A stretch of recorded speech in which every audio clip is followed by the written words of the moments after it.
राज्य सिंधुपुर के पास बसे छोटे गांव में अजीब घटनाएं हो रही थीं।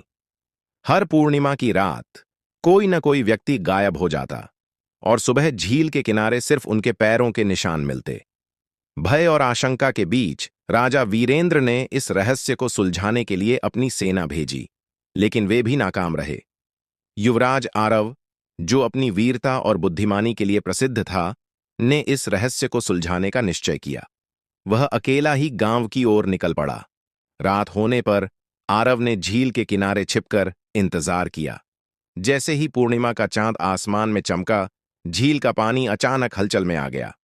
कुछ ही पलों में झील के बीचों बीच एक भयानक आकृति उभरी। वरुणासुर। उसका विशालकाय शरीर पानी से बना था और उसकी आंखों में नीला जादुई प्रकाश चमक रहा था। आरव को देखकर वरुणासुर गरजा, मुझे कोई नहीं हरा सकता।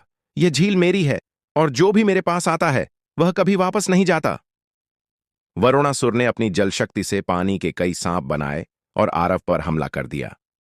लेकिन आरव अपनी तीव्र गति और चतुराई से हर वार से बचता रहा। उसने अपनी विशेष अग्नि तलवार निकालकर वरुणासुर पर हमला किया, लेकिन वह हर बार पानी में समा जाता। तभी आरव को ध्यान आया कि वरुणासुर को हराने के लिए उसे उसकी शक्ति का स्रोत नष्ट करना होगा। उसने देखा कि झील के बीच में एक चमकता हुआ नीलम पड़ा था, जिससे वरुणासुर की शक्ति बढ़ रही थी। आरव ने अपनी पूरी ताकत लगाकर एक अग्निबाण चलाया, जो सीधे नीलम पर जा लगा। नीलम टूटते ही वरुणासुर की चीखें पूरे जंगल में गूंज उठीं। उसका शरीर धीरे धीरे भाप में बदलने लगा और कुछ ही क्षणों में वह पूरी तरह समाप्त हो गया। सुबह होते ही गांव में सभी गायब लोग झील के पास बेहोश मिले। जैसे ही वे जागे, पूरे गांव में खुशी की लहर दौड़ गई। राजा वीरेंद्र ने आरव को सिंधुपुर का रक्षक घोषित किया और उसकी वीरता की कहानियां पीढ़ी दर पीढ़ी सुनाई जाने लगीं।